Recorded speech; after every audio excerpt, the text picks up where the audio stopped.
pressure looks good. Doubling up. Roger, roll, Atlantic.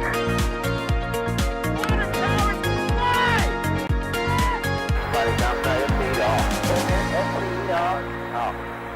Yikes. You bet. Okay. We don't need any more of these. All right, folks, let us know that you can hear and see us. You know how this always works. Every single stream, we're like, I don't know, is it working? Who changed something? When we ask who changed something, the answer is usually me. My name is John Galloway. I'm a host with NASASpaceflight here, doing some NSF Live, NASASpaceflight's weekly live stream every Saturday, a little bit earlier today than usual. Normally we do it at 5 Eastern time, and we've pushed it forward a little bit because there's a lot of things going on in space. So if this time works a little bit better for you, let us know, because we are 2 hours earlier than we normally start the show here. And it's not just me talking. I always bring people who are smarter and know more about spaceflight than me on either side. To my, that is going to be left of me, we've got Chris Gebhardt, managing editor for NASASpaceflight.com. How you doing, Chris? I'm doing well, thank you. I was wondering who the smarter person was. Not me. And then that's Chris Bergin over on that side, actually. Chris Bergin just announcing himself there, who is the actual person in charge of NASA Spaceflight at NASA Spaceflight Actual. That just preempted my joke. I was going to say, well, assistant to the managing editor, you know? Like the managing. And then so that was Chris Bergin there at the beginning, and this is Chris Gebhardt on this side, right, Chris? This is confusing. Yes, indeed. If I say right, Chris, they're both going to answer. I'm surrounded by Chris's today. But we're going to do a little bit of a special type of NASA Spaceflight Live today. We are going to literally just be hanging out chatting. This has been such a busy week, and it's not over yet. There's things happening right after the show here with Spaceflight. And so instead of going through, okay, 5 minutes on this, then 10 minutes on this, and a list of topics, we are just going to be chatting about all sorts of stuff. So we have a lot to talk about. We've got a lot of graphics to show. There's already more than 2,000 people hanging out with us. I mean, Chris, what do I want to start with? Oh, I don't know, Joss. I hear something's coming back to Earth tomorrow. No. I mean, a totally minor thing. I think let's start with Crew Dragon. Let's start with Crew Dragon. How about that? All right, let's start with Crew Dragon, and y'all just give a chat. I'll pull up graphics as we go. As always, we're live, so if you have a question for us back at home, tag us at NASA Spaceflight. It goes into a handy-dandy little interface, and it appears over here, and then we can go through questions. We're just going to be grabbing questions constantly, because today is a very sort of loose form factor show. Also, we're able to do these things because of y'all's super chats. Right, so super chats, people that watch the stream, people that support, you join the memberships, you buy a T-shirt. Right, check it out. Look, roadside rocket science. Yeah, I wonder where that came from. The shop, the NSF shop. But as those things come through as well, we'll toss some thanks to people who support the stream so that we're able to do these things. But Crew Dragon coming back, Chris. What's the biggest concern with Crew Dragon coming back? Oh, I don't want to start with biggest concern. Okay. I want to start with something happier, please. I need a graphic. I'm going to dive for a graphic because I had a graphic. No, I honestly want to start with, it is both remarkable to be at the end of this mission, and it also seems like we just began it. It is really, really hard to believe that it was 2 months ago, just over 2 months ago, that they launched on the 30th of May. And here we are, talking about them coming home, and not just talking about Bob and Doug coming home on Endeavour for Demo 2, but talking about being, less than 2 months away from the Crew 1, the first operational flight of a Dragon, and then also already knowing the next crew that this Endeavour Dragon is going to take up to the space station for another long-duty tour on our operational outpost in spring of next year. This is the progress I think we were all waiting for, right, in the commercial crew program, to see it hitting its stride after successful debuts and successful flights. And you can see how NASA is, even though there's a lot of data review to do once Dragon successfully splashes down tomorrow afternoon off the coast of Pensacola, Florida, There's still a lot to do in terms of data reviews and post-flight reviews and in-flight anomaly reviews. Not that there were a lot of anomalies, like big anomalies. There weren't that we know of, but there are always little things that come up, and they're just technically called anomalies. Most of them, nobody will ever hear about, because it's like, oh, we set the thermostat for 71 degrees Fahrenheit, and we expected it to take 2 minutes to cool down, and it took 2.5. That's an anomaly that they have to go talk about, right? But that's nothing, and that's a totally hypothetical answer. But you can see how NASA is very comfortable with what they've seen so far, because a benefit of this data review is they're reviewing the data every single minute that it's coming down from Dragon, and the progress and the status that that vehicle has had over the last 2 months. So it's just really nice to see the commercial crew program at this point overall. And of course, we wish Bob and Doug a very happy and safe return to Earth tomorrow off Pensacola. Absolutely. So speaking of which, Pensacola, that's the official recovery location now. We know that that's where they're going. It is indeed. Jim Bridenstine, about an hour ago, tweeted that Pensacola, Florida is the primary landing location. So it's technically not within Florida territorial waters, and technically not actually off the coast of Pensacola. Right. That's just what the zone name is called. It's technically due south of Mobile, Alabama, and the Alabama coastline on the Gulf of Mexico. But Pensacola is the closest major city, so that's where they would go. So Dragon will be targeting a landing at 2:41 p.m. Eastern Time, which is 1841 UTC, tomorrow at the Pensacola location. If weather happens to be bad, like if there happen to be thunderstorms over the Pensacola area tomorrow, they can divert to Panama City, which is the backup location for tomorrow. None of the other remaining 5 sites are active. The 2 in the Gulf, Tampa and Tallahassee, were not activated, and all 3 in the Atlantic Ocean, Cape Canaveral, Daytona Beach, and Jacksonville are all under hurricane warnings or watches right now for Hurricane Isaias, which will be passing by kind of roughly at the time that Dragon is supposed to be landing tomorrow. There's been some changing. There's been a lot of changes in its forecasted forward movement over the last 24 hours. It was supposed to be a Saturday, Sunday morning event for us here in Central Florida, and it's now a Sunday afternoon, Monday morning event for us here. So that has slowed it down significantly and basically eliminated all of the East Coast landing opportunities for tomorrow. The biggest question when it would be in the atmosphere for 30 minutes or more prior to landing. Dragon is a much steeper, quicker reentry and landing, and coming in off of Pensacola, you'd really need to be along like the Pensacola, Alabama, maybe the Mississippi coastline to see it. It's also going to be hard to distinguish the plasma trail because it's in the middle of the day, and cloud cover is going to be a huge thing. So if you want to go out and try to see it, we do encourage that because it might be possible. We just really don't know what to tell you because of how different this reentry is, and we don't have a lot of good data from the demo one reentry and landing because it was really cloudy over the southeastern United States the day that one came in. So basically, if you're at the Pensacola, Alabama, Mississippi Beach area and you want to try to go see Dragon land tomorrow, let us know if you get to see it, because we really don't know what to expect here in terms of visibility. Gotcha. And if anybody was tracking a little bit of a hiccup there, we're not showing anything hiccuping on our end, so we may have a YouTube issue or something, but it looks like there was a brief stutter, and that's all. It's not that big of a deal. If you're not hearing this, I can't help you out anyway. So somebody type in chat, just tell them to refresh if there was an issue. Sorry, Chris, just really quickly, a bunch of people were saying that there was a hiccup with the stream, but we're tracking no issues on our end. So Gotcha. yeah. Well, I mean, that was kind of the end of what I was going to say, because I know, can I see it as a big question? Like I had someone ask me that question on Twitter right before we came on air, and I unfortunately had to be the bearer of bad news to them that you're not going to be able to see it from where they're located in the U.S. And Chris, did you say, was this an ascending or a descending node? Did you just say that while I was looking at the issue? Oh, I did not, but that's a good point. It is an ascending node range.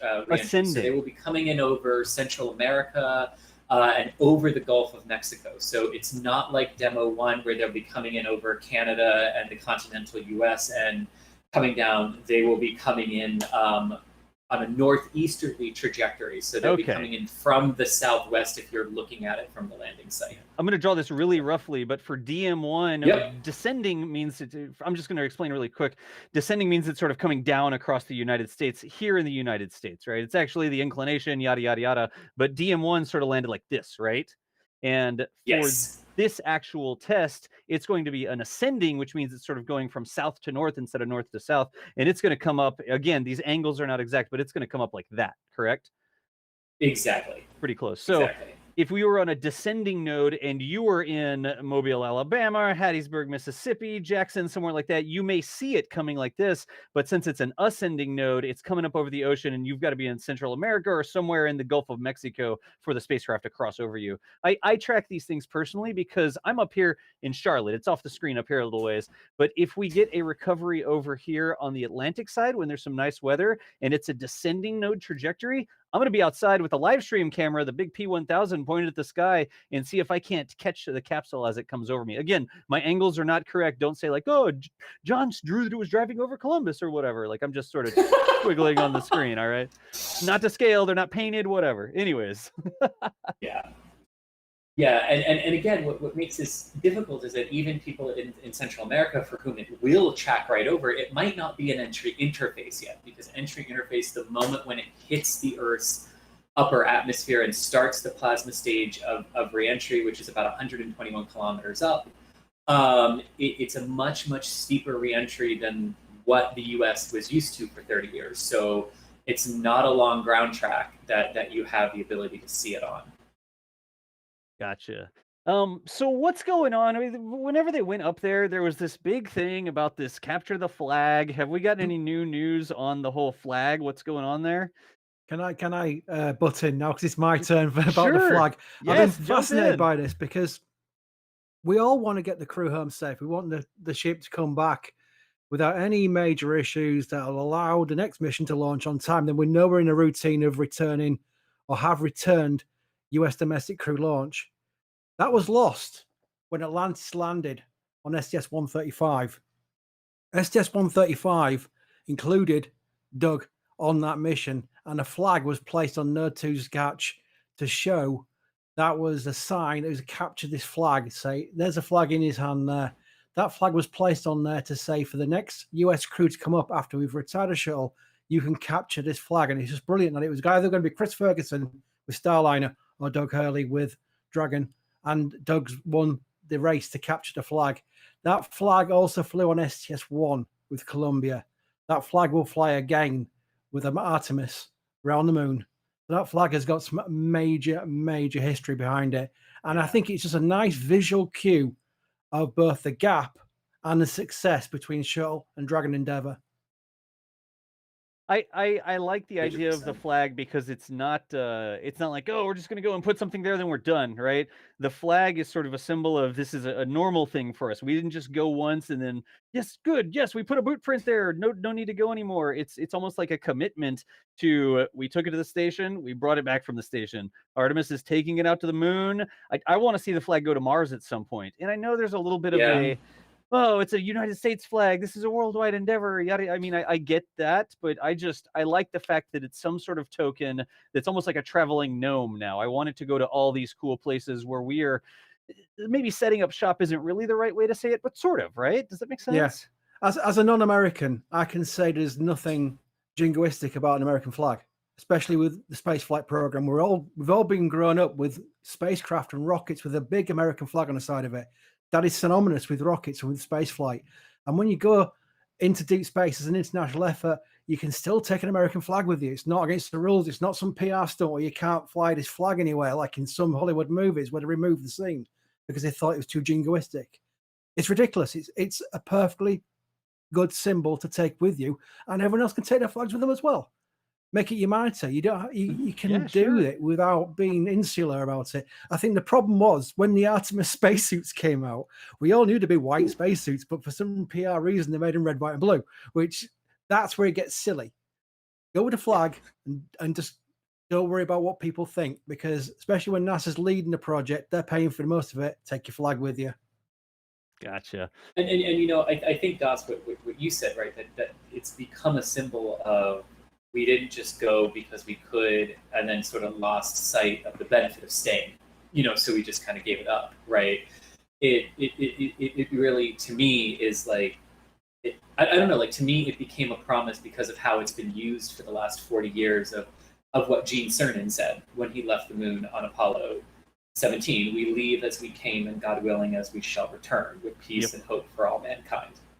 Right? And part of that was about staying as well. And that's really what that particular flag, to me, has come to represent. It just so happens to be an American flag as well. Fair enough. And I have to point out also, we've got the dinosaur over there as well, upside down, but the tail of the dinosaur seems to be floating up next to the flag. So where? Oh, yes, it is. Look at that. Yeah, it's a trimmer. So if you need a non-American flag symbol, we got a sequin dinosaur going up there too. So I don't think anything has got close to Earthy. I think Little Earth has won every mascot competition surrounding this commercial crew program so far. They're gonna have to go a long way to beat that. Yep, that was. I saw that in a tweet. Somebody said my bags were packed, and Earthy, the little Earth plushie, was in that tweet with the bags that were packed to come home. I'm trying to find the tweet. It would have been one of the astronauts, right? Yeah. I'm gonna see. I think the plan is to bring it home Bob, on this one. Bob was the one who did the tweet that said, "My bags are packed, I'm ready," or something like that. Yes. My bags are packed, I'm ready to go. The song lyrics there is what he's referring to. Let's see. Was I crazy, or was Earth in this? Yeah, boom. Earth and the dinosaur are both in there. So we got the flag, we got Earthy, and we got the dinosaur. And then, some other mission-related stuff. But the three important things, well, I mean, besides the two astronauts. Being important things that will be in the Dragon capsule. What I love about that is a hat to IDA, which is something brought up on a Dragon cargo vehicle. Even when that was being installed, we were thinking commercial crew, it's so, far away. And suddenly we find ourselves in this era where it's returned. I don't think it's sunk in for me completely yet. It might do when they land. I mean, that's the forward IDA, right? It says up there, forward IDA. So this is the actual hatchway that they will go through when they reboard Endeavour, right? Yep. That's cool. It's like, no, I'm with you, Chris. Like it is, the build up to this and the anticipation to this was so much that now that this mission is over, it doesn't feel real yet. that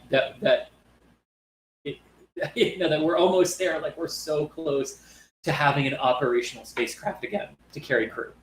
I think to help the Soyuz, not to demean it, but to help it, and everything. Yeah, I think we're waiting for a wheel stop on the shuttle landing facility as well, aren't we? Well, that too. I was going to say, this photo, if you've ever taken a trip, this photo is the same as you putting your suitcase by the front door, right? You got a dog, the dog's starting to get mad at you because it sees the suitcase near the front door and it knows you're leaving and it's going to go, with friends and family or something. But this is the equivalent of your bags being packed down at the front door. You got the stuffed animals you're taking for the kid on the ride. Maybe you have an American flag or something with you. I don't know. But this is literally the front door to the space station with the bags going home, packed, sitting, waiting for the astronauts to board. Have they boarded Endeavour yet? What's the timing on that? That's the next event after this. They're waiting for NSF Live to finish. Then they can go through the hatch. Yeah, close the hatch behind them. We were making sure. Yeah, I was just gonna say that. Yeah, we were making sure. Talking with SpaceX. Maybe 5:30 for the hatch closure because we're gonna be on until 4:30. Perfect timing. Y'all, let me get caught up. We've been sitting here talking Crew Dragon coming home in spite of the hurricane that was going, hopefully more and more out to the Atlantic Ocean. Just ricochet off Florida, please. No damage to Florida. Just send that thing back where it came from. But that is happening here. The astronauts in just about 2 hours, just over 2 hours, going to be boarding Dragon Endeavour for their trip home. 19 hours to come back home after they undock, I believe, right? Departure. I think it's about 19 hours. Yeah. Yes, it is. It's 7:34 p.m. tonight for a 2:41 p.m. landing tomorrow.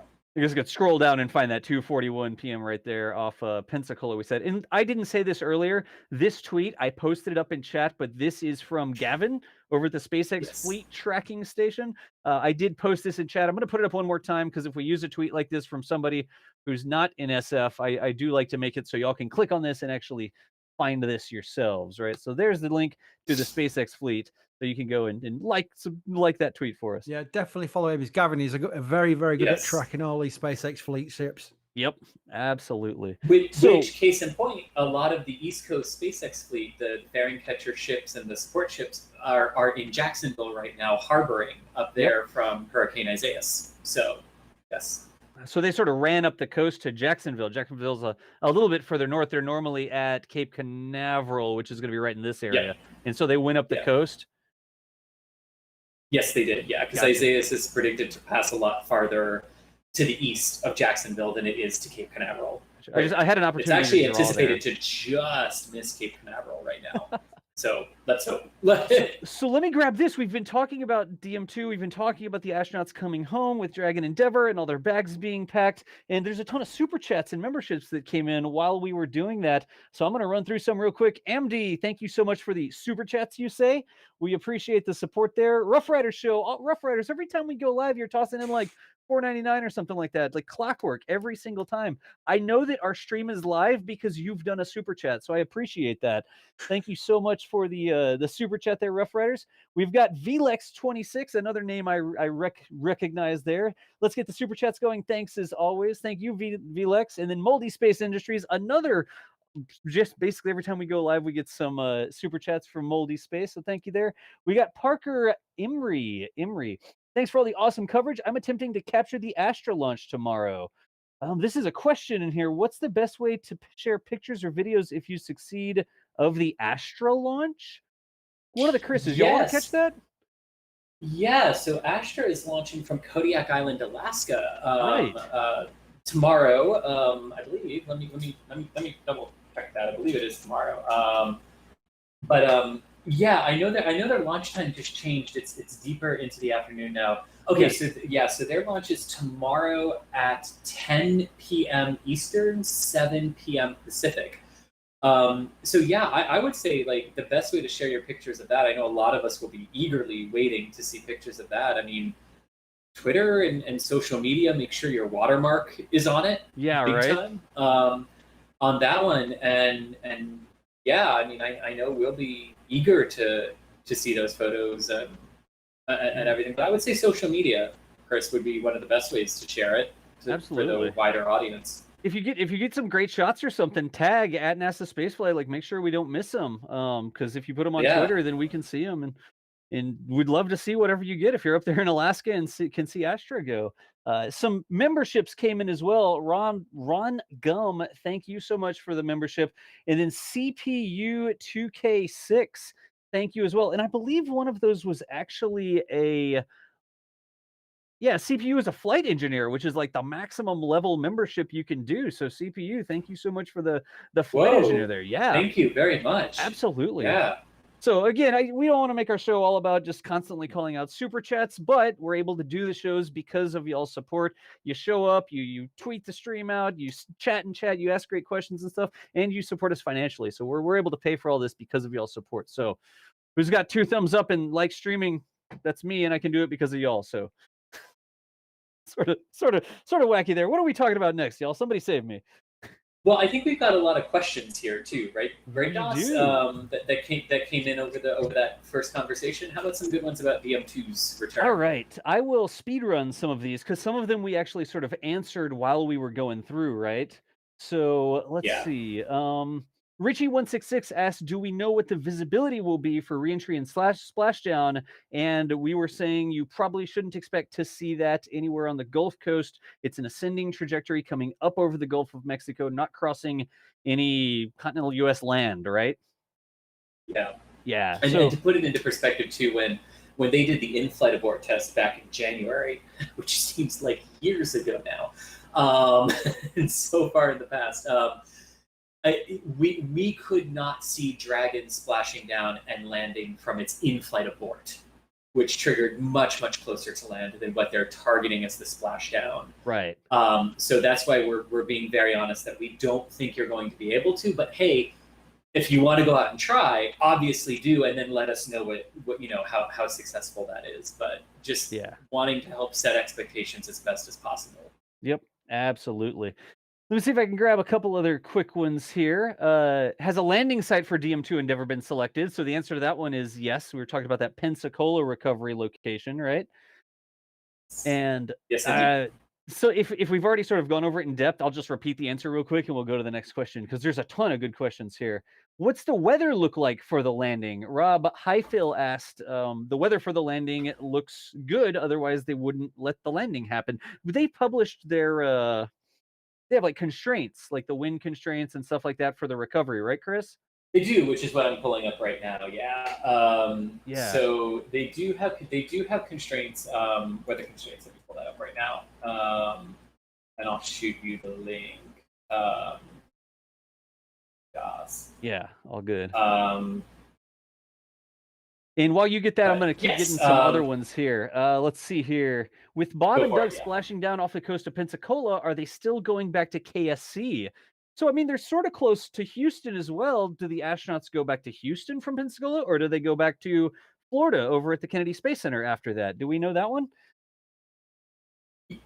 Actually, so under normal landing conditions, where there's not a hurricane over the Cape, right at the time of landing, they will go back to Cape Canaveral. They will be flown back to Cape Canaveral, more than likely.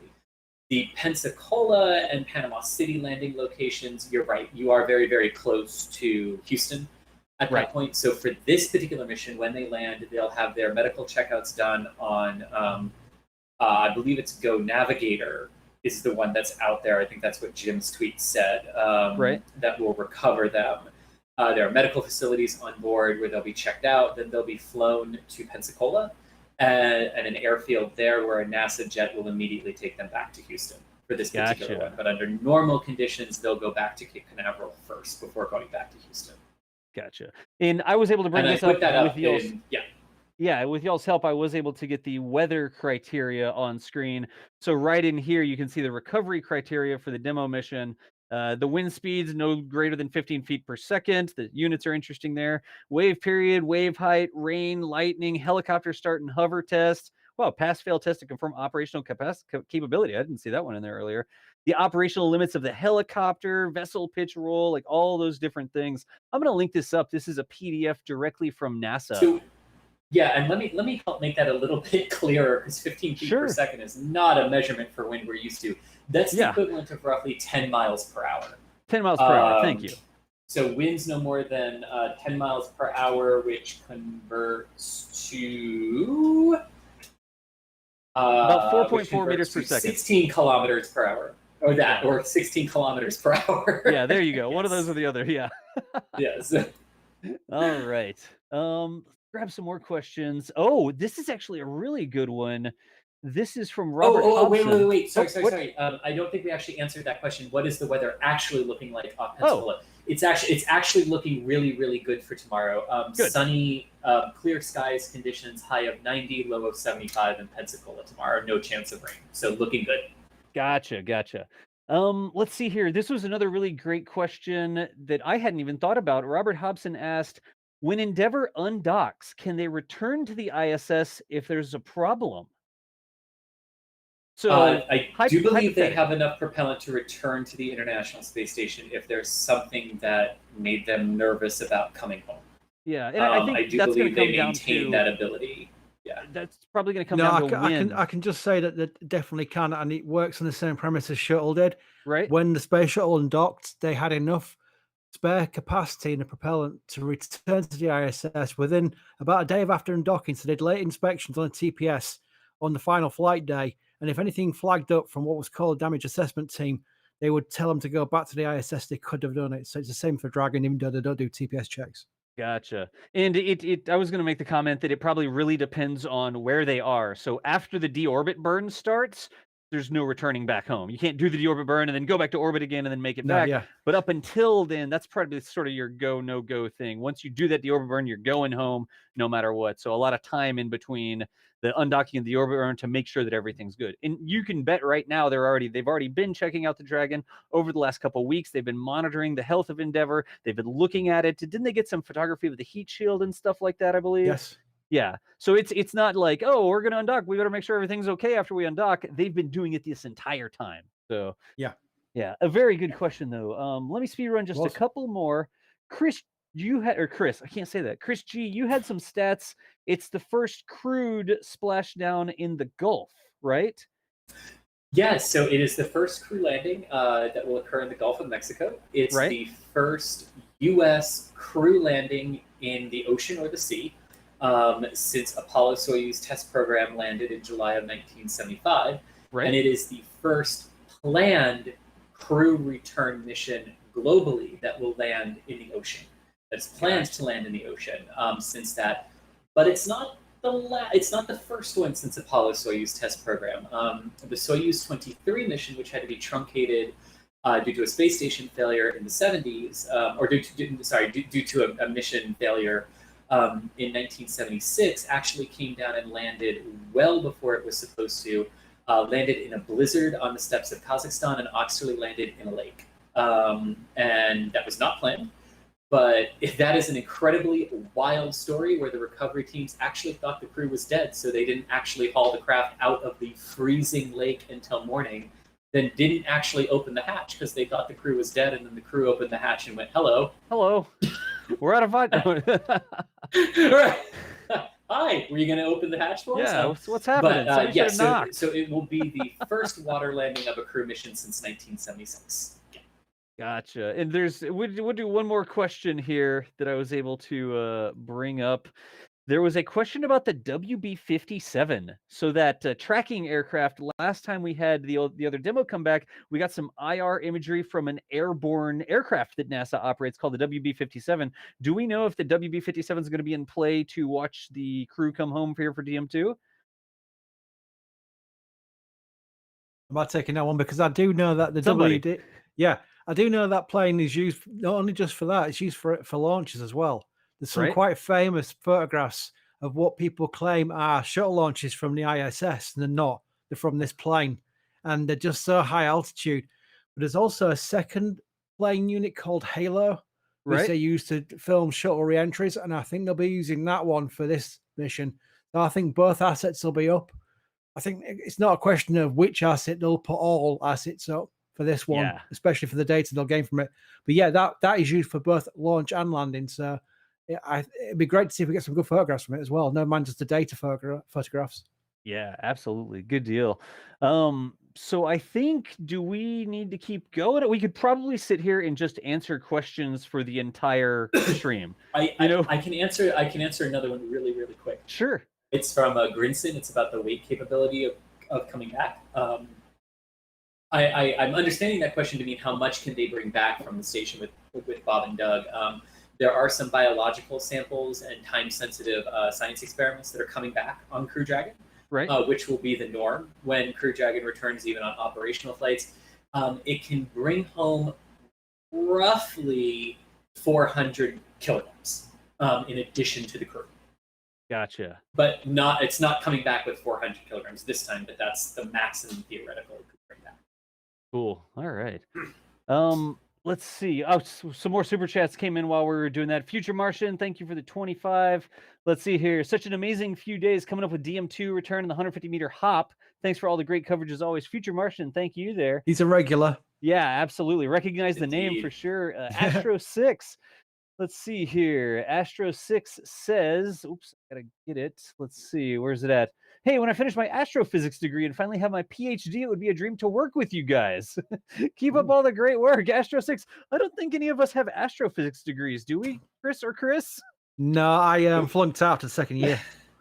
You may elevate yourself above the our sort of entry requirements. You may place yourself out of our market with an astrophysics. You're overqualified. You're overqualified. Thank you for the kind words, though. We appreciate the super chat there. Sandy AP. There was this is a real quick question. Sorry? Singaporean dollar is what that There is. you go, Das. Singaporean dollars. That one is a question from Sandy AP saying, will the crew fly to Pensacola on a helicopter, or do they take the boat back on Go That's a Navigator? great question. In this case, they will take a helicopter back. They'll And take they a will be helicopter. airlifted. The Gotcha. only landing location that they will come back on, either Go Navigator or Go Searcher, whichever one picks them up, is the Cape Canaveral landing location. Then they'll come back Gotcha. on the boat for that one. All right. And we've got another one. This is from Mika Ahola saying, love your work, keep it up. Are we excited for the SN4 hop? I'm excited for the SN5 hop. SN4 was the one that, what's the right term? Went boom. There you go. Yeah. Chris, SN4 was the one went boom. We're standing by for the hop of SN5 coming up here. Thank you so much for the support. Cal TX01 just did $25 too. And then we got Ron Smith. The membership's in there twice, so I'm assuming you joined and then you upgraded. But Ron Smith, thank you so much for the membership. So what else are we going to talk about here, y'all? Starship. We've got Starship. Speaking of SN4, SN5, let's talk about Starship, shall we? Yeah. I mean, this is just a crazy weekend if you think about it. If, and there's a lot of ifs involved in the Starship side, if Starship hops tomorrow, then we're going to see Dragon Endeavour returning 2 humans back on an American spacecraft at the same day that an American spacecraft that will eventually launch humans to Mars conducts a 150-meter test hop. That's a mouthful. I've not even written it down. It But really that's is. where we are. It really is. It's history again.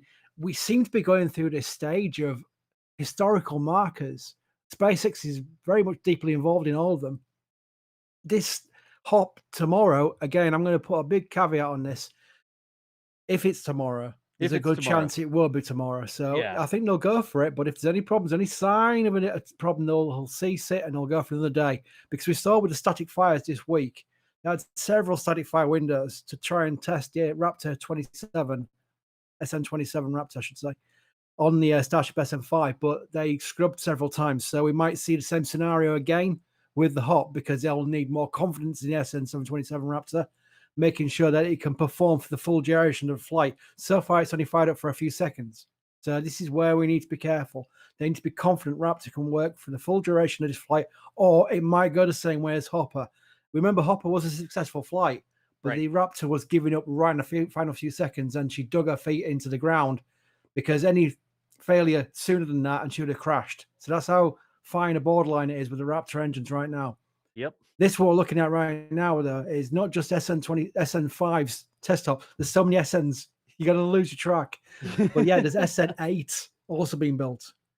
I was sort of starting with the sunrise there because the sunrise pictures that, oh my gosh, the sunrise pictures. Let's just pause and just mention these sunrise pictures, because sunrise videos, because they are works of art.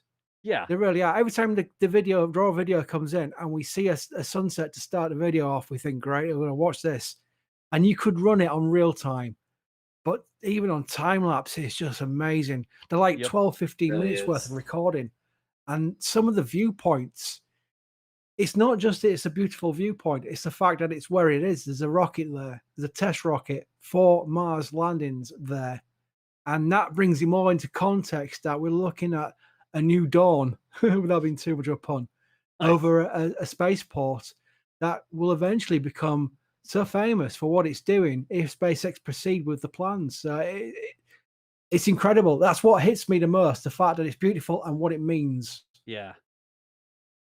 So Chris B, take it away. Like, tell me if you want me to go to a different video, you want me to fast forward, like whatever it is you want me to do. Y'all just chat because I've got all these. I mean, every day there's another new video and they're all amazing. So I just every day every day we see these footage. We see both the technical side of it and also the artistic side of it. And I think that by pure chance they've picked an amazing part of the world to do this. They could have concentrated on Kennedy Space Center and Cape Canaveral. They could have stuck with Coco, the facility now, but they're taking down the Mark II vehicle. They could have stuck with KSC, where they're building a launch ramp on 39A. And I think they will eventually go back to there. But the full focus right now is on Boca Chica. And we're seeing another side of the future here with the high bay. It's now 2 levels high. We think it's going to be just over 4 levels high when it's finished. So if you get an idea of how tall it is now, double it. And then you will see roughly what they're going to do there for the super heavy high bay. That's how tall a building they need for a super heavy. That's how big the Super Heavy will be, how tall it will be.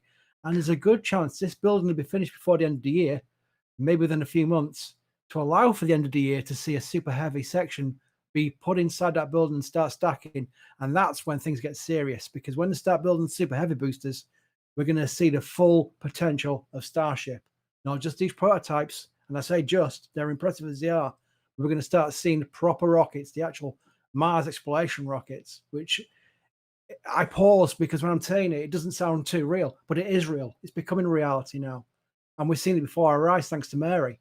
So again, we've got Mary to thank for all this footage and the clarity of footage. It's very easy to pop down there, put a camera in front of something and take a picture and say, look at this. And they're always impressive and helpful. But the routine of the amount of footage we're getting and the importance of the footage we're seeing just makes it more of a documentary, documenting history here. Yep. And I think people in years and years will come back and look at these videos and say, oh, so that's how it all started. Because I think I mentioned to you, didn't I? I mentioned there was only X amount of photographs when the shuttles were being built. Yeah, it was like under 50, wasn't it? Yeah. It was like 47. It's a ridiculously small amount. I think there was more taken, but they were all lost. The only ones that have been put into digital format is about a handful. It's about 50 to 70, I believe. I'm going to find a figure, because when I mentioned it last time, someone said it was like 61. I went, oh, well, that makes a world of difference. It's still a horrendous loss of history. Yeah, So, absolutely. Compared to what we're seeing now, remember, SpaceX isn't opening the door saying, everyone come down, please film for us, and we'll tweet you out. They're just allowing it, which is good of them. I'm very much appreciative of it. But again, it takes Mary to go down there and film it, and for Jack to do his brilliant edits, and for Brady to do his brilliant edits, to make this footage historically relevant to what people will be looking back in 10 years' time, say, I can watch this video and get an idea of what's being built here. And hopefully, by the time those people are looking back on those videos, they are getting their tickets to Mars. Can you imagine that? Yep. So that's why I find this all so important. Past anything to do with the site or anything like that, it's the importance, because of my history with shuttle, the importance of documenting history. Yeah, because Chris, I'm gonna hop in real quick, and I'm just gonna say, you know how? Oh, that's interesting that's not on that screen. That's okay. Let's just go back over here, and we'll get Chris back. There we go. You know how you go to a museum, and there's the little screen that's built into the exhibit, and it's rolling the footage of this, that, the other. Yeah. And there's this exhibit. There's an engine here or something, or a part of a wing, and it's this file footage, right, showing the shuttle being carried on the transporter. This footage that Mary takes is going to end up in a museum like that one day. I guarantee you. It is such quality footage. You are going to, some point in the future, starships are out on their way to Mars, at Mars, and you're looking back to your grandkids or whatever, and Mary's footage is going to be in a museum exhibit. I'll say that right now. It's that good. No, I totally agree. Oh my gosh, it's that good. Agree. There are lots of people, and I think everyone's doing it quite good, like RGV aerial photography. He's taking his little, his angle is there, is to see the development of the actual whole facility. So that helps. And it's just the collection of it allows us to get a picture, but it takes the deeper view. It takes the commitment of being out there 12 hours a day, which she does. Yeah. There's no question about it. Mary's out there all hours. This isn't like a 1 hour trip down the road to take a few videos. This is an all day scouting job almost. And she does it willingly, and we can't even tell her to say, oh, please, Mary, it's like 150 degrees. Can you go inside? Get some AC. She's got, no, I'm going to get some more video. So it takes that kind of person to do this, and we're just very fortunate that she is there at this time, this era, to document this. And I do get people, I'll forgive people for thinking I'm getting too excited and too overly promotional of it, but I think it really is the best chance we've got of a rocket system that will take humans to Mars. And I say that without hating SLS. I don't hate SLS. I just think that the launch schedule and its cadence and its problems and its money and its finances and the politics will stop it from launching to Mars missions at the earliest in the 2030s if it survives that long. And that's my gut feeling. This has got a real chance. And it's really the only rocket that is showing a sign of doing it. While I'm talking, there's a new thrust puck being put there. So you can see how they're using this facility to get back on more of a relevant news point. That's a new thrust puck. That's going to be for SN8, I think, again, we're going so far with these vehicles. We know that SN9 probably got its bulkheads built by now, so it could be for SN9. But you can see how they're taking it seriously now. SN8 will be one which will fly with the nose cone and the aero surfaces and canards. So that will be more of a serious test flight rather than this 150-meter hop, which SN5 will be conducting. So it makes you think, what will SN9 be doing? I remember 20 kilometers. So this is where it gets more and more interesting. The next vehicle's up, the 301L steel. Eventually they'll move to their own alloy, but I think that's a while off yet. We're going to see SN9, SN10, SN11 probably. We're going to see all these Starships. We've got enough nose cones to last another 15 Starships at least. We've got nose cones coming out of their ears. But it really is. It's exciting. We don't know what's going to happen next. We'll just hope this 150 tomorrow, if it's tomorrow, goes well. If it lands and falls over, that's still a progression. It's still a point where they've got something else in the bag. Everything's progress. It doesn't matter if they fail some missions, hop some Starships like they've done, as long as it's progressing forward. And SN5 hopping, a landing would be brilliant, but if it hops and comes down in some kind of fashion, that's a step forward. And that's why it's important that it goes well. Yeah, absolutely. In fact, I've got the you said the word progress, and it made me remember that we have another video that we brought up. Let me bring that really quickly of course, the static fire test. So I'll roll that one for you. Yeah, this was an interesting day because they were actually going for it on the first attempt during the window, but then a boat, I think it's a fisherman, got way too close to the launch site, which is not only a silly thing to do, it doesn't make any sense because he must have seen what was a big rocket on a test stand. Obviously, no one told him to do a testing. So, but luckily, Gene and Rachel got him out of the way, so they saved the day as far as the day's launch window went. Because later in the day, they got this static fire finally in the bag with Raptor SN27, and that, ladies and gentlemen, is the furthest a Starship prototype vehicle has got so far. All the previous ones got to static fire and popped at the best. SN4 was that situation where it got the static fire done, but unfortunately, the testing of the quick disconnect with the fueling operations, the detanking operations went wrong, and that's when they had a pop. We'll call it a pop. It's a proper explosion. Yeah, it was. But yeah, it was a proper boom, but we'll call it a pop for the history of Starship testing. This one has got through the static fire test and has survived. As the SpaceXer in the video said, it's still standing. Which I thought was in the background of the video. Yeah. Yeah, it's still standing, as if almost like surprised. But yeah, it's amazing because that cleared the way for the hop, and we knew it was going to come a few days later. So it's now just a case of waiting to see if they'll go for it tomorrow. Yep. On such a historic day as well. Would Elon get a second thought and think, let's put it to Monday, just be on the safe side? I don't know. I honestly don't know. Yeah. I think we'll just keep an eye on it. Mary be there, Mary be there filming it, and we'll keep an eye out for them going for it on the test program and see if they start fueling it. But don't expect miracles. That's what I tell everybody. This is still a test program. This is still the first time a Starship prototype has hopped. Starhopper's done it, but this is a Starship prototype. It can go very wrong. So It's a test program. Be aware of that.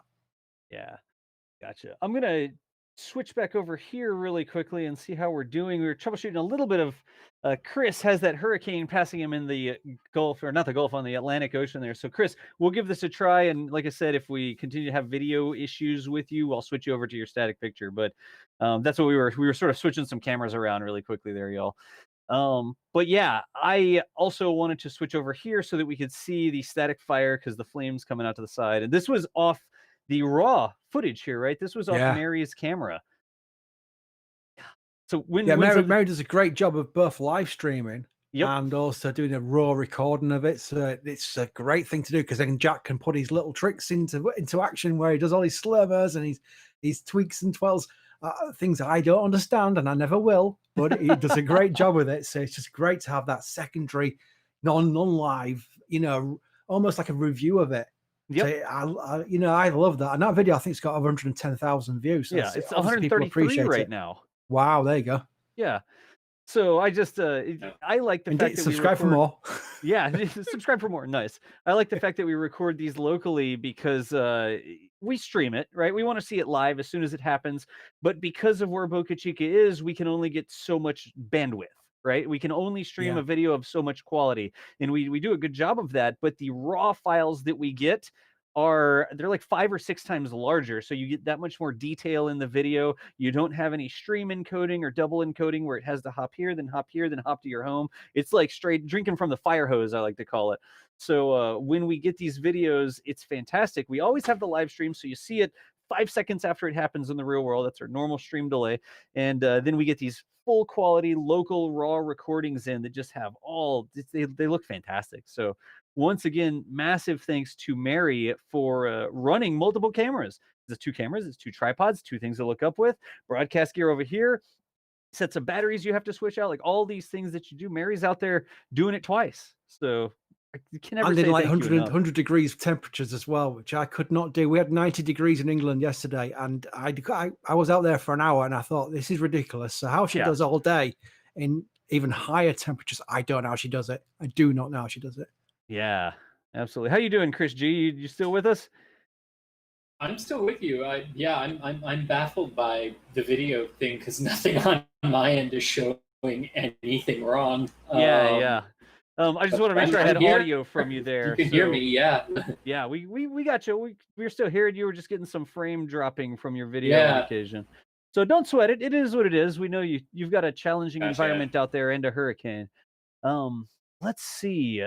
I got some. The best thing would be questions, because they'll ask the stuff I probably not even thought about yet. So yeah. Let me speed run a couple super chats real quick, and then we'll answer some questions. We've got Miko. You mean the SM5 hop? You didn't have to do an additional super chat to correct yourself, Miko, but we appreciate you. Thank you so much for the €2. Erica Moro, a new membership there. Thank you. We've got Gaguim, €10. Thank you. That I don't know. GAG. Thank you for that super chat. Let's see here. Michael Ernest was a new membership. The Prop Master. That's a question. Do we know if there have been any closures or anything granted for the FAA? So we do have. I mean, they could do a hop tomorrow because they've got the TFA, everything that they need to have, right, y'all? that's correct, yeah. And also, it was amazing because they've also got the 20-kilometer hop. I can't keep. It's not a hop, is it? 20 kilometers is a launch. They've got range. They've got everything sorted for that as well, for another year or something like that. So they have almost got all the documentation they need for all the flights up to 20 kilometers. Yeah, gotcha. So thank you for the super chat there as well. That was Prop Master. I've got a ton more to speedrun, then we'll go to the other questions. How many gigabytes of space have we used from all the content? And I'm going to say the content that potentially Mary does. Do we know how many gigs of space? It's about 12 gigs a day. 12 gigs a day. And that's just the daily videos. Jack will know. In fact, I think it's about that. Average about 10 to 12 gigabytes a day. And that's before live streaming. Live streaming is the money one, because that's where it costs in bandwidth. Yeah. More than anything else. So Yep. No, it's a lot of high quality content. She's got some amazing cameras, and and that's where she gets really good content. And we've got a way of allowing Jack to then use this raw footage and mold it into a video, which then looks amazing on YouTube, even which is obviously YouTube is a player itself. So you've got to have the original footage premium, and then hopefully it'll come across premium on people's displays and screens, regardless if they're using it on a phone or on a TV monitor or anything like that. So it's a lot of gigabyte, but it's worth it. Yeah, I can tell you when we're live streaming, we nominally use 3.6 gigabytes per hour. I have to know, because I have to know how much data we use, right? So every hour we're live is 3.6 gigabytes. So if we are live for 5 hours, like we are sometimes when we're waiting for a test, that is 3.6 times 5. That is 18. There, you can just see it on the screen. 18 gigabytes for us to do that. And then over to my desktop, because I shook the screen. Whatever, title card, go. I keep going about Mary, but there's a reason for it. She's obviously uploading this content, and she's Boca Chica's. It's got a horrendous internet. It's terrible. And thankfully, it's down to a panlink system that's helping us get this stuff up there within a reasonable amount of time. But even joking aside, it's a lot of effort to get all this up. It's not like in the middle of a city where you could just upload it in like 30 minutes. It's a lot of time, and it's time she likes to prefer being out there filming more content. So it's a lot of patience involved on her part. Yeah, I did. I think we could say when she's uploading the videos, she herself came up with a system where she uses 2 different internet connections and 2 different computers. So she has half the clips on one and half the clips on the other, and she tells them all to go so that we can get the clips even faster every day. So Mary's out there innovating between a pan link. Wait, I've got pan link. I do have. Oh a yeah, I've got to picture. see Panlink. Panlink's fun. It's the future, guys. Seriously, Here it everyone is. gets it. Yes, Everyone get a pan next on truly Sunday. the future. This is a magnetic 4G antenna for a hotspot, right? And Yeah. I told her that it needed a ground plane. It needs some sort of it's radio reflective surface, which would be a metal surface. Normally, you put this on the roof of a car, but the cable wasn't long enough to reach the roof of her car, so she stuck it to a cast iron pan out front of her house with line of sight to South Padre Island. And when you see Mary's videos, part of them come over the pan link right here. Yeah, I mean, this is Mary's asked for Starlink. Hopefully, Mary will get Starlink because hopefully Elon obviously watches the videos. We know that for a fact now. Oh yeah. Hopefully, you know, he's seen a tweet where she shows us, and she's going to go from Panlink to Starlink. So let's hope that happens. Oh wow, I've just had this video on loop. I mean, let me grab a couple more super chats here. We got the gigabyte question there. Some new memberships. John Rump, thank you. Monkey FX, thank you. Cherotal, thank you. Kazmasters 999 said we're gonna have to get Mary a Starlink terminal. Absolutely. I don't know how many Starlink satellites need to be up before Mary's latitude gets constant coverage. Because remember, right now SpaceX is testing it up. What is it? Is it above 45, 44 degrees latitude? Remember off the top of my head. Something like that. Yeah, I think the only thing I'm hoping for Something is like that that. they recognize Yeah. that Boca Chica is somewhere they want their employees to have Starlink as well. So that's why they'll probably try and promote that more within their roadmap future. Yeah, I hope. Whoa, Nick Houston. What? Nick Houston? Good night, Eric. Keep up the great work. You all documenting history in the making. Nick, thank you so much for that $100 super chat. Let me see if I can get that one on the screen there. That was Nick Houston. Wow, thank you. Yeah. See, we're not joking. Everything helps, even if it's someone putting $2 in or whatever. It's a fact. It's not only the fact that someone's thinking, I like what you guys do enough for me to actually spend some money on it and, you know, to help you out and help you push forward. It's everything counts. It's so important. You don't. I got shocked at seeing 100, but it doesn't mean I was equally, you know, grateful for the $2 or whatever. It's so all important adds up. that everybody understands it all adds up. So we all appreciate it. Trust me, because it isn't cheap. We're not all sitting back on profits here, going, "Way, we have an holiday next week." It's not like that. We're putting it back into the content. The funny thing is, like the people who contribute to the stream are our budget, right? The people that watch the videos and ads roll, the people that do super chats, the people that do memberships. It's not like we're part of a big media conglomerate that has billions of dollars in budget to do things. We're able to do our coverage and improve our coverage because y'all are paying for it, basically. Nobody owns us. 100%. Nobody owns us. So anyways, that's we can't say thank you enough. Like I always say, no matter what we do here on the live stream, we can't say thank you enough, whether it's $2, whether it's $200. Everything adds up and everything makes it so that we can keep doing this for you. Monkey FX with another membership there. That must have been an upgrade to the red team. There you go, Monkey. And then a couple super chat questions, then we'll get into regular questions too. Y'all make it easier when stuck at home. This one's from Steve-O. Y'all make it easier when stuck at home. Can we get a real speed sunrise and sunset videos? Can't think of a better active zoom background. Real speed sunrise and sunset videos. That's it's not up to me. Yeah, we have them. Could.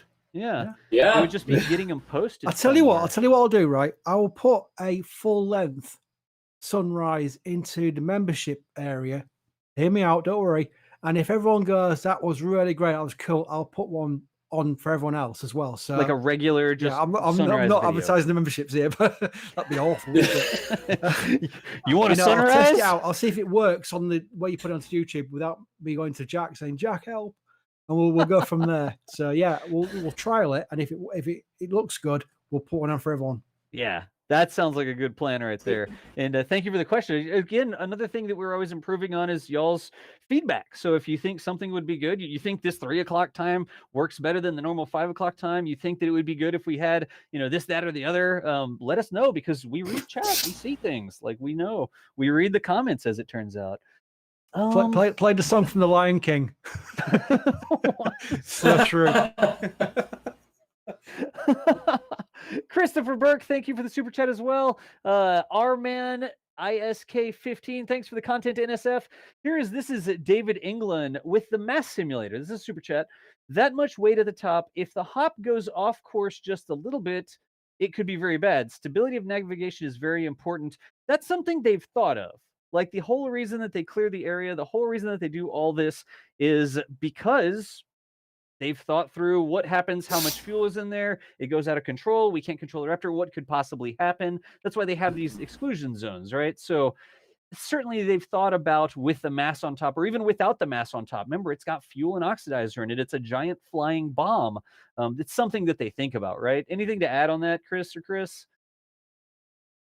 You gotta go, Chris G. Yeah, I think the only thing I would add necessarily to that is that while the mass simulator is there, it is serving as it is serving to take the place of the mass of the nose cone, right? So they have, and it is on their center line, so it's not like it's going. So it, part of their calculus too is how can the how much gimbal does the Raptor engine have, right, to counteract that balance? Yeah, and I would say that it's actually quite a good question. I've not considered what would happen with Starship SN5 if things start going a bit AWOL and that mass simulator is there on top.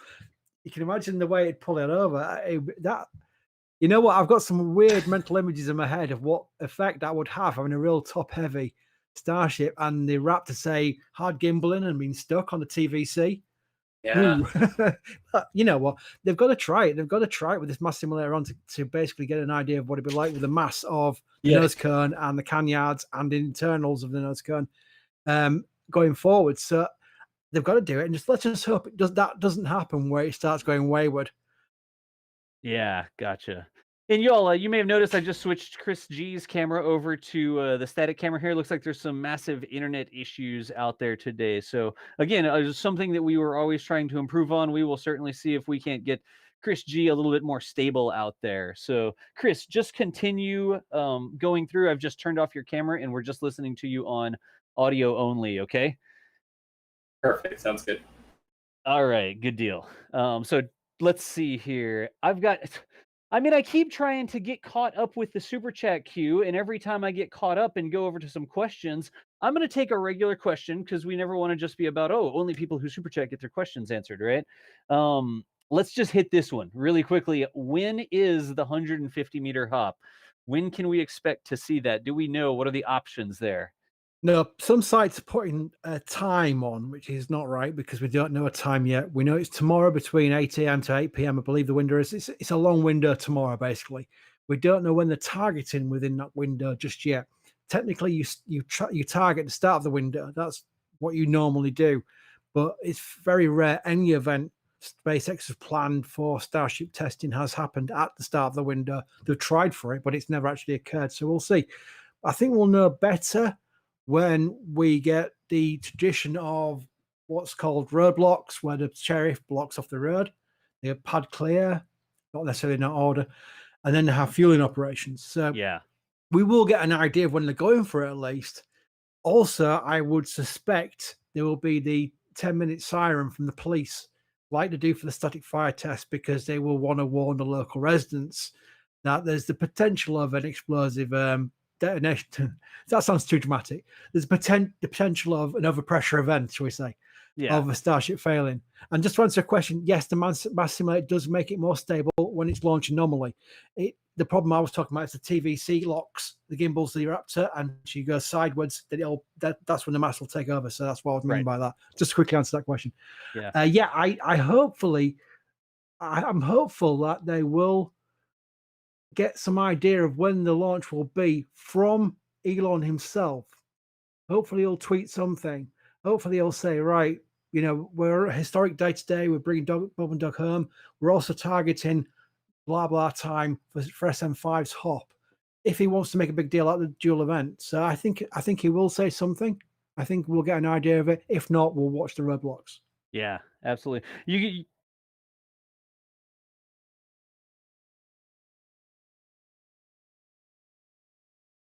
No.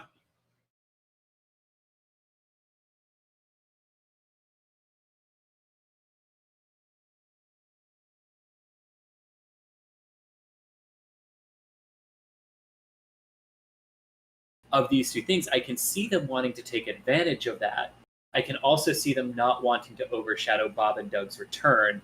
So the only caveat, like Chris, that I would add to what you were saying about like it's a test, so we really don't know, right? And there is a 12-hour window. I mean, if I were a real betting person, I would almost say that they would opt to forego the opening part of that window to let Demo 2 have its day, come home, and then maybe target toward the end of the like late afternoon, early evening Boca Chica time, if that's what they really want to do for both of them in the same day. Yeah, there we go. All right. Yes. So we were getting Chris G's audio back online there. We lost you for just a second, Chris, but now we should be good to go. So okay. All right. It's all good. It's all good. We switched over to another backup audio channel, and it sounds like we can hear you now. So Chad, again, trying to deal with the internet hiccups that we're getting out of Chris G there, but I think we're okay now. I think we're okay. Whew.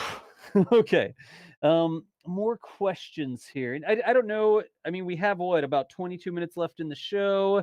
We had a lot of different things to go through. We could certainly sit here and just talk about Starlink, Starship for as long as we wanted to, but we did have some other things that we were going to talk about in the show here. Let me see. Percy, we didn't even talk about Percy yet, and then Rocket Lab were the other two big things. So, Chris, how do y'all want to handle that? What was that, Chris? Oh, I said and Ariane as well. Oh yeah, that's right. I think. I mean, we can knock out Ariane and Rocket Lab. I think pretty. I mean, fairly quickly, because I mean, there's not a lot to say about Ariane. There was a sensor in the liquid hydrogen tank of the core stage that misbehaved yesterday, gave them some readings that they didn't like. Unfortunately, in order to fix it, Ariane 5 has to go back to its assembly facility and be rolled off the pad. So we are expecting an updated launch date to be announced on Monday, August 3rd. August 3rd will not be the launch date. That's just when they'll tell us when they think they can get back into a launch posture there. So that's what was up with Ariane. Gotcha. All right. So that's Ariane out of the way. Not out of the way, but you know what I mean. Covered. Covered is the right way to say that. Did we talk too much about Rocket Lab yet? Because we got big news from Rocket Lab yesterday, didn't we? That was amazing because they've done their anomaly results. They've now had their press release saying they're going to return to flight in August this month, which is crazy. But again, the problem was a very silly problem. It's a connector that came loose. Technically, it melted and it came off, and that's what shut down the actual upper stage engine. So that's the reason why they lost the vehicle. Nothing serious mechanically wrong. It was just a connector. Yeah, so they can now. Well, they found that the issue was not spotted during the normal quality assurance checks because it was connected at the time. It came loose during the flight, I believe. So that's something they can now check more properly ahead of the next launches, and that will allow them to proceed normally with not just their return to flight, but also with their program of hopefully returning a booster back via parachute, which is coming up and not too many flight times. So they are back and they will be launching again this month. And that's brilliant news because everyone's really kind of like fascinated and in love with Rocket Lab, what they're doing there, almost like a mini SpaceX without being patronizing. They really are igniting the imagination of people. So yeah, hopefully it'll all go well. Yeah, I brought up this was the anomaly video back from July 4th when they were doing that Pixar It Didn't Happen mission, and we sort of lost the video and we started to see the speed and altitude dropping down. This was the launch that was not successful, and we were sort of standing by waiting to hear what happened. But as of yesterday, I believe, there was a press conference that they did, and they were talking about what happened, and it was pretty easy. They just didn't find it beforehand. Then they found it, and we're not sure what quite happened there, but now they know, and they're gonna get back to launching, right? Yeah. Absolutely. And I really have to say it's really encouraging. I mean, failures aren't encouraging, although you do learn stuff from every failure. But it is really encouraging to see how quickly companies can return to flight when it's not the government that is the owner and operator of the craft. I mean, it used to be, right, that everyone was shocked when Roscosmos and Russia could start flying again after a month or two. And now we've seen Rocket Lab. Now we're going to see Rocket Lab do it again. We've seen SpaceX return to flight very quickly after anomalies and failures. That is a good thing that I like to see too, because it shows the versatility of the commercial world and the commercial market and providers in what they can do and how quickly they can recover from these things. Yeah. I wonder what they're going to call the next mission, because I like giving their names to missions. And Rob Highfield has just suggested that the last mission was called Lost Pics, and it didn't happen. The original mission was very unfortunately named for a flight that failed. So, it really was. Yeah. I mean, but Rocket Lab's sense of humor. I mean, I could see flight number 14 being, okay, let's try this again. You know, something humorous and yeah. everything. It's interesting. Yeah. It should be like round 2 fight or something like. Right. Round 2. I mean, hey, if they really wanted to be funny, they could call it Pix or It Didn't Happen to Electric Boogaloo. Electric Boogaloo. Oh no, I love Rocket Lab for that. I mean, the Electron rocket is fantastic. The electric pumps that actually feed the engines, the 3D printed Rutherford engines. That was that last image was sort of a close up of the Rutherford images on launch. The majority, I think, parts on those Rutherford engines are 3D printed, so they can make them quickly, make them cheaply, sort of pump them out for these launches.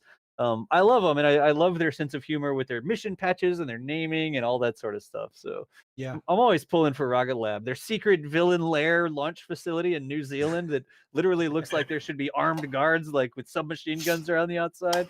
James Bond trying to sneak up the cliff. Looks like they're all playing a gaming competition in the Launch Control Center as well, don't they? Like Logitech keyboards. They have Logitech headsets in their mission Yeah. control. So I'm a huge fan of Rocket Lab. I can't wait to see Rocket Lab launch from Wallops up the road from me here in North Carolina. So yes, yeah, Wallops is in Virginia, and I'm in North Carolina, which is just anyways. It's a little drive for me to get up to Wallops. So, oh geez. Let's hit the last topic here, Percy, and then we'll scroll back and we'll just use the rest of our time answering all the questions in the queue.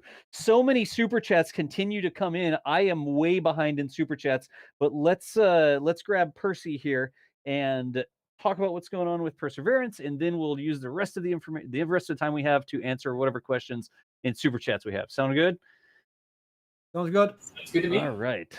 So Percy, look, I brought up eyes on the solar system, and I think I can type in Mars and click on Mars 2020. I'm doing it live, and that's going to zoom me right down to the current status of the Mars 2020 spacecraft carrying Perseverance and Ingenuity. And you want to know the cool thing here, y'all? I'm going to link it in chat so you can play with NASA eyes yourselves right there. I'm K-Space Academy. Let me get over to my chat window. NASA's eyes on the solar system. If you're not familiar with this is an epic program that NASA has put together. There are some NASA and ESA, European Space Agency missions and international missions in there as well. But it is basically the location of almost everything that's functional and not functional in the solar system that NASA and ESA have sent out. Yep. And like I said, there are others in there too, but it's not a complete representation of everything that's in the solar system. But this is real-time tracking of where these things are. This comes in so useful on landing day because they have built in the animation, right? So on landing day, on February 18th, when Perseverance slams into the Martian atmosphere for its 7 minutes of terror descent to the surface, you can watch that happen live, live. You can watch it happen as it's supposed to be happening. Yep. And then wait for NASA to say, okay, we got the signal that this thing happened several minutes ago. But this is New Horizons. Yeah, I just went over. I was clicking around. Way out there. Yeah, I mean, just to see it's impressive. The Voyagers are on here and the Pioneers as well. But let's talk about Percy as you keep showing everyone what this program can do. Because Perseverance had an epically awesome launch on Thursday morning from the Cape Canaveral Air Force Station and Kennedy Space Center here in Florida. It launched on the veteran Atlas V rocket in its 541 configuration. Atlas didn't just perform flawlessly. Atlas nailed it. I mean, it is really hard to describe the bullseye that Atlas hit with this. Starting right from the beginning, which was launching right at the opening of the window without any issue whatsoever. And then they were initially targeting a 167 by 250 kilometer parking orbit of Earth. And Atlas's Centaur upper stage hit that. I think, Das, you were saying, like, at RL10 engine cutoff, the live graphics from ULA said the orbit was like 167.1 by 250.3. I mean, that is an incredible bullseye for the Atlas. Yeah. And then the reignition just nailed the Mars, the Trans-Mars injection burn again. So beautifully flawless launch.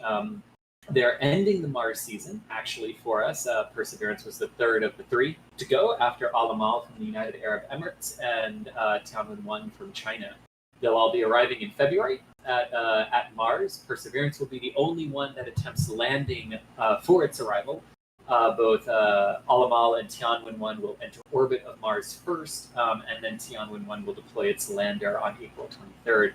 But Perseverance very, very safely away and on its way to the Red Planet. And I gotta say, the two most exciting elements of this flight for me, it is the first mission passed definitively with finding proof of past life, past microbial life on Mars. And it will take a helicopter to Mars too. And I think I'm actually more excited about Ingenuity than I am about the potential of confirming past life on Mars, because I think a lot of us are really of that mindset that, you know, Mars probably did, like the statistical probability of there being microbial life is fairly high based on what we know of the water environment of it there. So it'll be good to get that confirmed. But I'm really excited to see this helicopter fly. Yeah. Ingenuity. I'm going to grab a picture of how big Ingenuity is, because the Martian atmosphere is so thin for a helicopter to fly. You have to have massive blades on it. It's not like a little quadcopter drone. These blades are like, I mean, my camera's not wide enough to show you how big it is. So. Yeah, each blade is 2 feet long. So the actual like wingspan or blade span of this small little cube is 4 feet. It is incredible. Like, yeah. I'll bring that up as well. But Chris, I brought up the actual live stream there. And at the first second stage cutoff, it was perigee 166.8 and 250.0 was the perigee and apogee. Yeah, it was supposed to be 167, wasn't it, in 250? And it was 166.8 in 250. Perfect. Yeah, I mean, that is just absolute incredible precision. From the Centaur. Yeah. And Das, I know you and I were talking about it on the live stream. That has a lot to do with the fact that it's a very low thrust to weight ratio between the RL-10 and the Centaur, the common Centaur upper stage. Yep. But it has an incredibly high ISP, specific impulse, which is what allows it to do those pinpoint insertions. Yep, absolutely.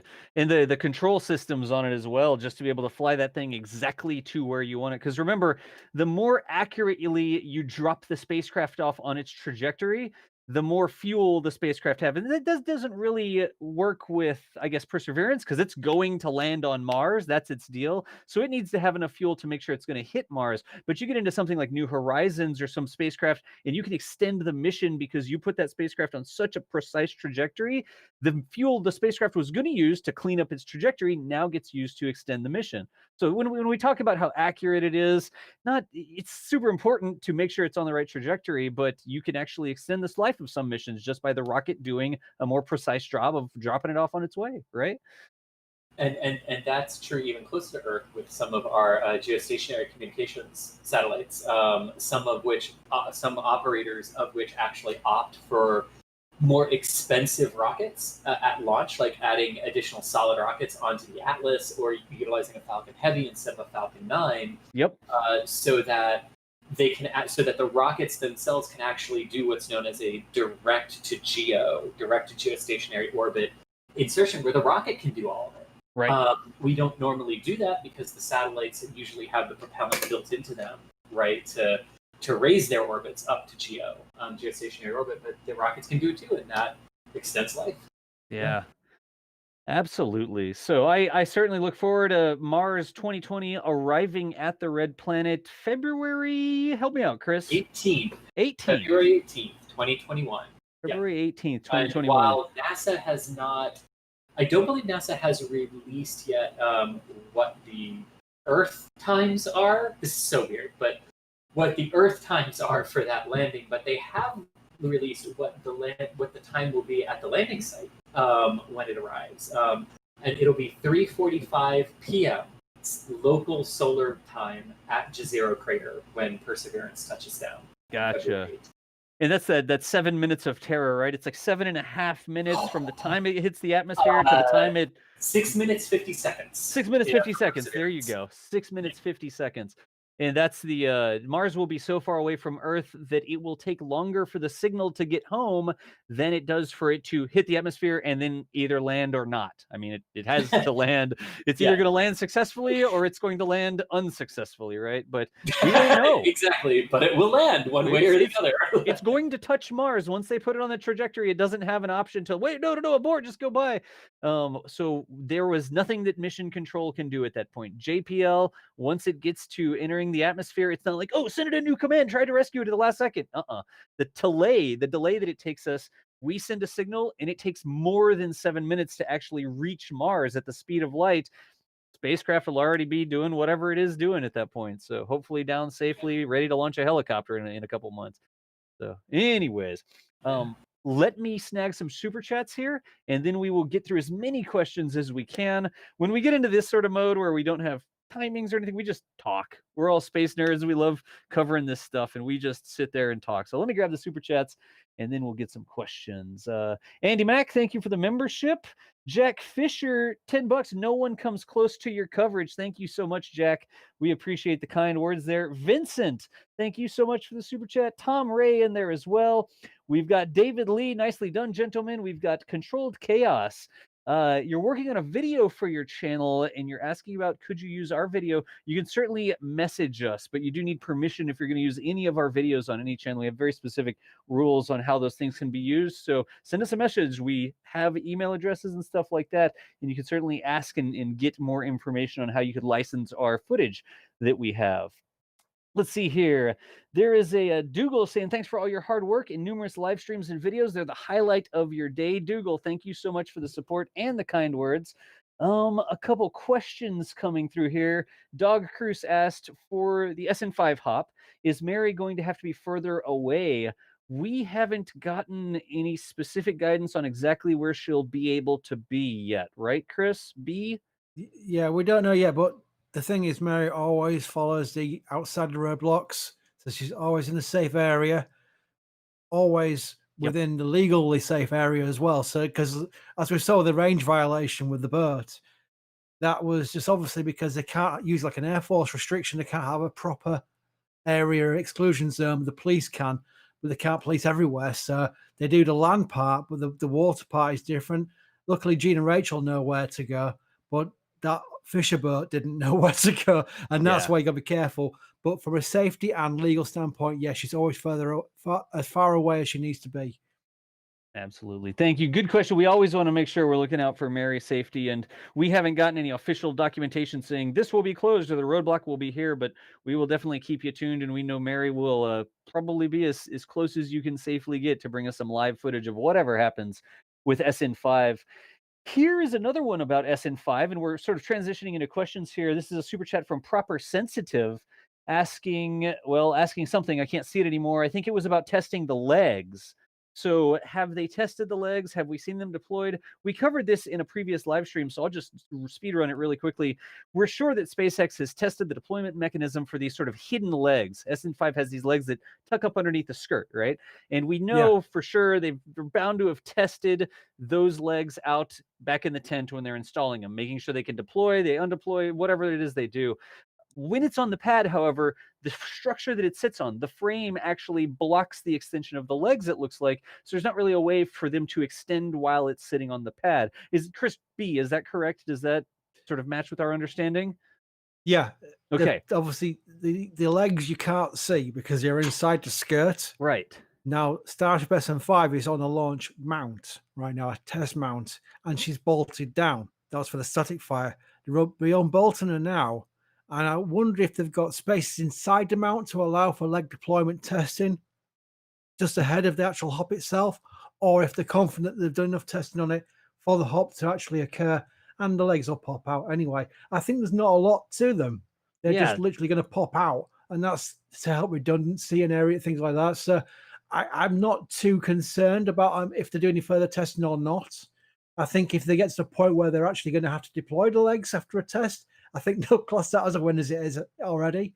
So, you know, any result where the test concludes with a safe landing on these legs would be such an achievement. It's hard to imagine such a successful test flight, but yeah, it'd be amazing if they do. Yeah, I actually drew them on the screen really quickly, and this is sort of the aft skirt, and you got the Raptor in the middle there, and the legs are actually, not to scale, I just sort of sketched it, right? And they're sort of tucked up underneath the skirt, and when they deploy, they're going to need to come down out of the skirt like that, right? It's sort of hard Down to see, lock, yeah. But they're going to come down, and they go out a little bit, I think. They're going to have to come out of there. So does the structure block it? Is there a way for them to run through it? Certainly there are systems that control them, electronics that they're going to have lots of checks on to make sure that when they send a signal saying to deploy the legs, these circuits are going to engage, or these hydraulic pumps are going to come on. Whatever it is, they're probably going to run through as many tests as they can, but will they actually deploy them while they're on the test stand? We don't know. I'm not sure that there's room to do that.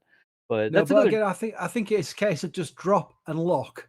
Yeah, they there's just not like too gravity much to it. Yeah, there's not a lot involved with it. So I think that's the main thing, that can drop and lock. Gotcha. Sort of how the shuttle nose gear were like that. The shuttle nose gear would be I didn't want to mention gravity shuttle, deployed. Das, but you did it for me. So there I you go. opened the door for you. You mentioned the shuttle. That's exactly how the shuttle worked.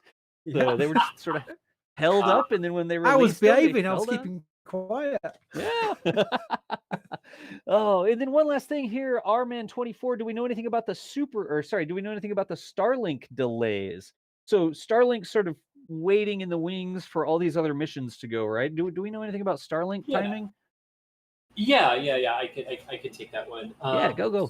So the thing that's really different about Starlink, that even I have to keep reminding myself of as these delays happen, is that because these are internal missions to SpaceX, right? They work around the other manifest. So what they're really looking for is gaps, right? So as some issues have come up, as they've needed to rearrange things, they keep the paying customers as the priority.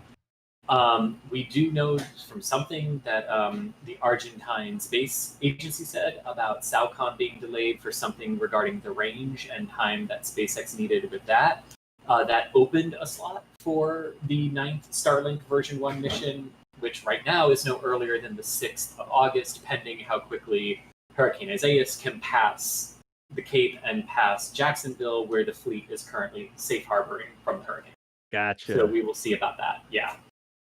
All right, y'all, we are rapidly coming up on the end of our time segment here. We started earlier today, 3 p.m. Eastern time. That means that we would normally end after an hour and a half, 90 minutes at 4:30, and it's 4:29. So I'm going to see if I can't speed run just a couple of questions. I know we talk so much and we answer so many questions and super chats and all this stuff comes through. Let me see if I can't just speed run a couple things really quickly. I brought this one up. This was a question from Zach, who asked, why does the craft rotate on its way to Mars? And it's sort of a spin stabilization thing. When you have a little bit of rotation in there, it helps the spacecraft maintain a certain orientation. The orientation that's important for Mars 2020 is the solar panels and the sun. So the back of the cruise stage here has solar panels on it, and you can actually see there's a little solar reflection there, right there. It's keeping those. Oh, that's a nice touch. Yeah, isn't that cool? Keeping those solar panels pointed at the sun so that it maintains power positivity as it cruises out to Mars. So that's why it spins a little bit as a way to keep it stable instead of tumbling end over end or something. Good question. Thank you. Let me see if there's anything else I can speed run. Has the quick disconnect mechanism now been tested? That one's probably for SN5. We know that the SN4 RUD had something to do with the quick disconnects, and we are pretty positive that they've run tests on that. Again, SpaceX doesn't give us any official notification like, yes, today we tested the quick disconnect of the GSE, the ground service equipment, right? But yeah, no, we saw it, so we know the half, and it's there you go. Successful now. Yeah. All right. Yeah. So we did see something, knowing that that's we something actually they saw it. Yeah. All right, good deal. Let's see. Oh, wow. I don't know this one, Andrew. I'm going to say it out loud because it's such a good question. Chris G, you were talking about the microphones on Mars and putting Mars 2020 with Perseverance having microphones to record the sounds of the red planet. Do we know the range on the microphones because the atmosphere is thinner? I don't know that answer. I'm going to go Google it. But You know, that's an absolutely great question. Yeah. That was no press kit I saw I know. from NASA or from anyone. I don't know. Look really, really quick. I do not believe they said, but I can ask. Yeah, we certainly should. And if we get the answer, maybe tweet it out or something as we speed run our questions here. That's such a good question. So some of the microphones will actually pick up and record the sounds of entry, descent, and landing. That would be cool. And then SuperCam has a microphone in it that will help study Mars rocks and soil, and help hear the sounds of Mars itself. But no, they haven't said the range. Hang on, I'm clicking on the page right now just to make sure they. I'm gonna keep going through other questions. Keep going. I'll see what I can. Over. Yeah. What is the disc? Hey, just Jamie, since I've got this graphic up, I'll grab this one. The disc that's spinning behind it, that's the cruise stage. So that was part of the structure that was holding Mars 2020 up. I guess it's part of Mars 2020, holding the Perseverance. This is the aero shell right here, this white sort of backside. This is the heat shield that'll protect it during that 7 minutes of terror. But this is the cruise stage. It's got some thrusters on it. You can actually zoom in and you see these little thrusters here. It actually has a bit of a main thruster in the back as well, and the solar panels as well. So this is what sort of shepherds the entry portion along on its way to Mars. You can see some fuel tanks and stuff like that in there as well. So that's the cruise stage on Mars. Whoa, what's happening? I didn't click that. It just flipped around on me. Anyways, another good question. And I have a quick answer. So nothing on NASA's website reveals the range of their listening capabilities, just that the one on SuperCam can listen for 3.5 minutes at a time for its recordings. 3.5 minutes at a time, and then it probably stores that and transmits it up to us later or something, right? Yeah, exactly. But it's a good question. We'll ask about the range and what they think the distance is they can hear things from. Gotcha. There's so many good questions that come through chat here, y'all. So many good questions. Let me see. Somebody was just asking, could we post where you can find that solar system simulator? NASA Eyes. You're looking for NASA Eyes, and I will link it to you again. There it is right there in chat. NASA Eyes. I'm K-Space Academy over in chat. If you're on Twitch, there is that. Tolinus, thank you for the sub, by the way. There's the link over there. But that is where you can go. You can look at different things. You can search for different things. Click around. It's fantastic. They've got exoplanets as well if you want to go see the TRAPPIST system or something. It's a really cool app. I'm glad that NASA, this comes out of JPL. I'm glad that they take the time and resources to actually make this available for us to use. So unfortunately, y'all, I think we've come up on the end of NASA Spaceflight Live today. Oh no, I can't do the screen because we don't have Chris's camera. Wait, I gotta go back here. Quick, title card. Hi, quick. Bit dark in Florida. There you go. Yeah, it got dark. Chris's signal was too strong and it burned out our receiver. We have to reconfigure it or something. That is going to be the end of NASA Spaceflight Live here today, y'all. Again, that's our live show with NASA Spaceflight, covering all sorts of different spaceflight related cool things. Chris B, can I say it that way? Covering cool spaceflight related things. You can because you're American. Do you have like a British tagline or something? What can you say? It's all right. It's all right. Yeah. That's Yorkshire for amazing. It's okay. It's all right. Thank y'all so much for joining us here today for the live stream. We always get so many more questions than we can. We're able to do these things because of your super chats and stuff, your support, whether you're liking a tweet or you're putting a thumbs up on the video. I don't know, how many likes does the video have right now? 1,100, which is very good, but we could take a few more. Yeah, if you like the videos, you click on like on YouTube, you contribute in chat, you ask questions, you retweet things, or you do the financial support. You're doing a channel membership, you're doing super chats, you're going to the store. Hey, if you go over to the NASA Spaceflight store, you can pick up cool t-shirts like my Roadside Rocket Science t-shirt there. I don't have my nice embroidered polar shirt on today. There's hats, there's beach blankets that look like the SpaceX landing facilities, the ASDS. Automated Spaceport Drone Ship, ASDS. Towels that look like that and stuff. Did I get it right? I got it right, didn't I? Close enough. Yeah. Yep. You can find that, isn't it, over at NASASpaceflight.com/shop, if I'm not mistaken. I tell you Yes. what, the people were talking about the sunrises. You can get a sunrise framed photo in there, I believe now. It's true. Look, There right we go. here. There we go. Look. The framed Boca Chica sunrise photo that comes like in an actual picture frame and stuff like that. Got one of them ordered already. Yeah, there's the link to the shop over there. NASA Spaceflight. Chris B just put that into chat. There's all sorts of stuff. I just need some breathing space. Do you need flip flops on Mars? Apparently, they're in the shop. I I wouldn't want to wear. Yeah. I mean, yeah, flip flops on Mars. Why not? Yeah. Our webmaster is a great guy from the Netherlands called Mark, and he comes up with some really fun ideas. This is one of his. Hey, I mean, this appeals to the Floridian in me who like wants to never wear closed-toed shoes unless I'm at the Space Center. You'd get cold feet though. You know what we need? We need one that's like a lunar one, like an Artemis theme. And instead of boots on the moon, we can say moon on our boots or whatever. That one's free. Anyways, y'all, another way to of course I still lie here beach towel. Like, Oh yeah, of course I still lie here beach that's towel. done very well. Anyways, another cool way you can support the stream, y'all. Whichever way you do, we appreciate you. Also, you remember earlier? Let me go check the back channel. Yeah, you remember earlier when somebody asked about, I don't know, a real-time sunrise video?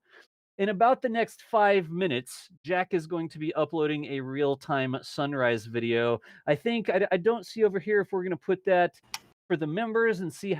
Is it red team? Okay, so if you're a red team or higher, we are brilliant. going to upload a sunrise video, and depending on how the members like that, we may just go ahead and start putting a couple. Yeah, of that's a those great live. idea. Somebody's Thanks, Jack, for being proactive. Oh yeah, watching the show always. and then went off to do it, like asking Yeah. shall we see you. So Didn't type anything. don't ever say that NASA Spaceflight doesn't read and respond to your feedback, because the show's not even over yet and the video is probably already uploading. Yeah. Oh gosh, I'm seeing if I missed anything else. We talked about the store, we talked about the video that's coming. Thank you all for the support. With me today, static picture right here. This is Chris Gebhardt right here, assistant managing editor for Chris. He's Chris G_NSF on Twitter. I'll put that link into chat for you. Chris G, thank you so much for the time today spending here with us on NASA Spaceflight Live. My pleasure. All right, and there's a link to his Twitter in the chats if you want to toss him a follow. Also, up in the stack above him, Chris Bergin, the creator, the founder of NASA Spaceflight. Creator. I'm going to say it that way. NASA Creator. Spaceflight. I didn't program it. Something is wrong with your video hue. You're turning red or something there. Like, what's... Yeah, something wrong with the camera, I think, yeah. If you want to follow... All I could think about when DOS called you the creator was like, years from now, you're going to return as V'ger, as a cloud. Yeah, all the things you have learned. Like... Yeah. Oh, no. I had him in the wrong order. I actually linked up Next Spaceflight, which is Michael Baylor, who's behind the scenes here talking on my ear on occasion, helping me out with some information. And then NASA Spaceflight is Chris B. And then, as always, we get the stuff out of Boca Chica because of Mary Boca Chica Gal. I'm linking those up as well. So that's Boca Chica Gal. In Twitter, always those sunrise videos or whatever it is, that is because Mary, Mary, is out there recording things and uploading them over the esteemed pan link so that we can share them with you. So anyways, and then lastly here, I'm K-Space Academy, John Galloway, host and live stream personnel Creator. Creator. Don't call me an influencer, please. That's not we don't like it. No. Them's fighting words. Them's fighting words. We appreciate you. I'm K-Space Academy. I play some Kerbal Space Program on occasion. If you're watching over on Twitch, thank you all for watching my Twitch channel as well over at Das Valdez. But that's me on Twitter. Did I miss anything? Was there anything else? Oh, that's I guess right. the only thing I will say is we're well aware that there's a hurricane that is approaching Kennedy Space Center and Cape Canaveral Air Force Station. We will, be monitoring that and all the facilities and the rockets that are on the pad right now. There's a Delta IV Heavy on its launch pad.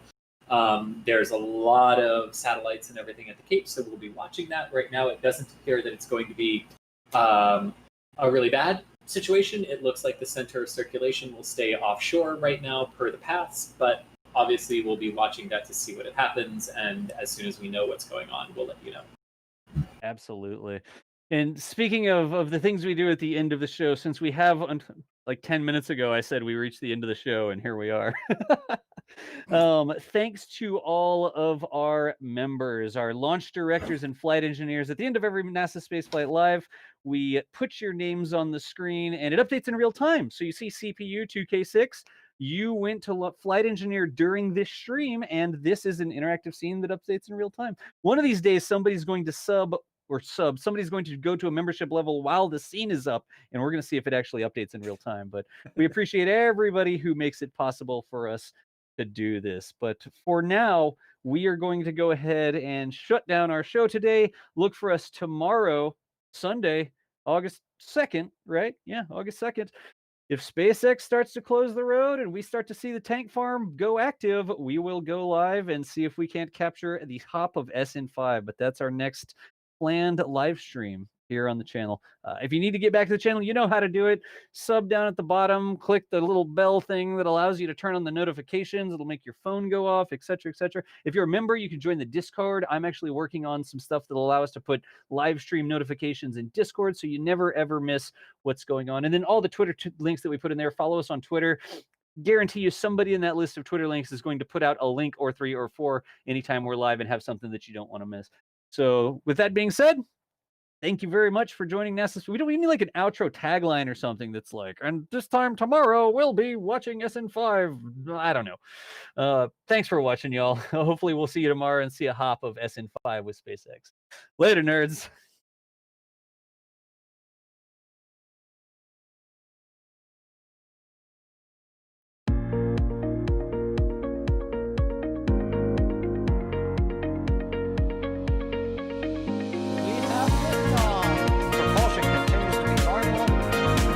Chamber pressure looks good.